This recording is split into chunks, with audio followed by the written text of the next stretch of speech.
best in your hair. It's gonna get in your conscience till you worship the work of your own Check out. hand. And I got rid of my stuff, threw it in a river, everything but my pants and my shirt. I was in bare feet at the time. I was outside Chicago, city of Chicago, standing on an overpass, Route 80. And you know that part of the country.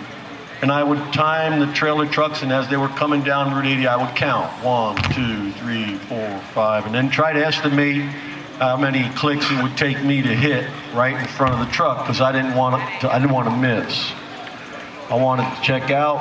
I thought it's the best game in town. I didn't like the hand I was dealt. I didn't ask to be a victim of domestic debris in my home. And I didn't ask for half of the pain I lived with. I just kind of rolled with it. And of course, at that point, my finger was mostly like this than it was like this. Like many of us do, we become the victim. And so I stood on that bridge ready to throw myself off the bridge. And I believe to this day that God sent an angel to whisper in my ear and said, "Tony, what happens if you miss? And you got to go through life with even more pain." And that could have happened. Maybe by the time my body hit the ground, the trailer truck would have saw it and flipped out of the way, and maybe I would have lost a leg, an arm, who knows? But it could have happened. And I wanted something to be certain. I didn't want to take a chance. But that spirit whispered in my ear, and I didn't jump. But I still continued to have my pain. My pain didn't go away, I just didn't jump off the bridge. So I was wandering through the gutters of Skid Row, and I said, "God, I don't know who you are.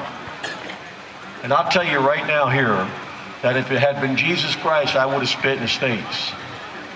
I had no tolerance for Jesus Christ. I blamed Jesus Christ for the death of my mother and my father. I had been raised a Catholic. I was around the Stations of the Cross. So that was my reference to Jesus Christ. And I didn't think he brought any peace and love. I didn't see any peace and love. So I didn't want anything to do with Jesus. I would have spit in his face. But at that stage of my life, for some reason, I was totally open to God and him and his ways, recognizing that he was the author and finisher of life. He was the father of all there is. And I said, "God, whoever you are," and it could have been anything, because I was into Satanism, I was into witchcraft, I was out in the Yuba River digging up Indian bones, I was a tarot card reader, I was into astrology, I was into every ism and schism you can think of back in the 60s to try to find some sense out of life, and none of it really added up and made any sense. I went from one thing to the other, to the other, to the other, to the other, to the other, to the other. Now it's been 38 years, I've not moved an inch from the cross of Calvary. Not 1 inch.